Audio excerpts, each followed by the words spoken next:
Woi, pada duduk-duduk aja gitu. Pelang tolong mak tanah kok gitu lagi upar Adik kalian. Enggak, Mak. Amakku bangi-bangi sih, Mak. Kami nak nolong amakmu itu senyum. Bisu kok apa? Mek. Bogi banyak macam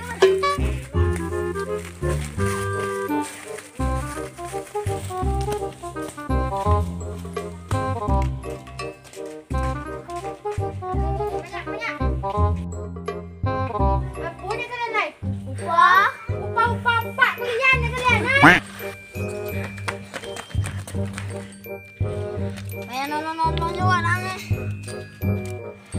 Ayo, mau kita maling pakai baca semua.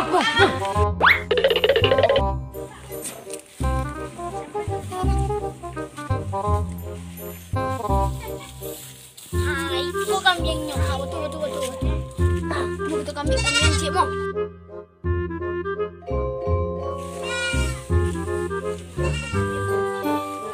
Kambing anjing. Diam.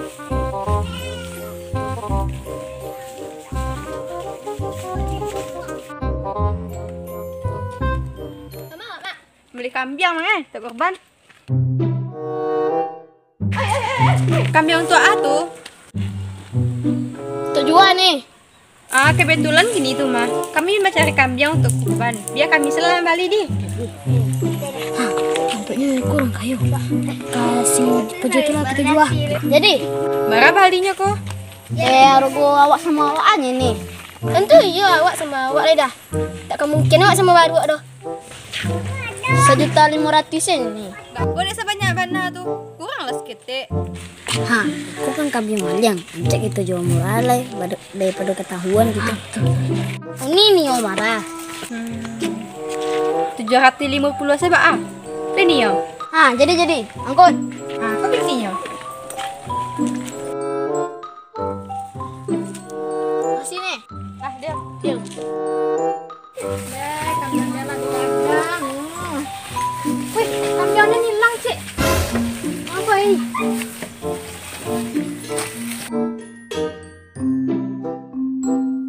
Kambingnya hilang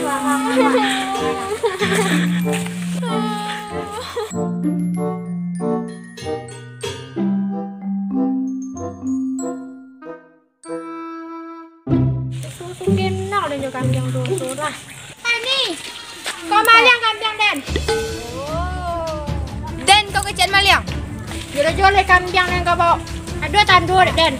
Nampak putih di kaki kau. Etek kecian kambing hati aja yang mau deko. Anak kecil kau. Anak kau dijual. Aku pak. Ini anak.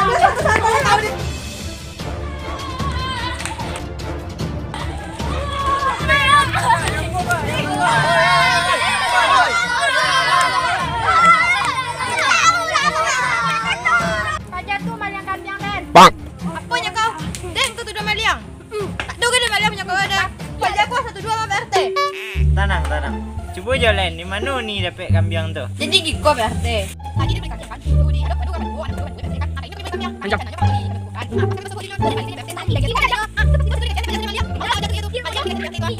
Oh, betul. Ada apa preman yang jual kambing goni dah? Pajak badu tu tak cakap pakai baju warna dongker kedua salah PRT. Pakai sarung panjang keduanya. Oh, pajak nama melanjut yang tadi. Mau terjadi preman tu mau? Mau.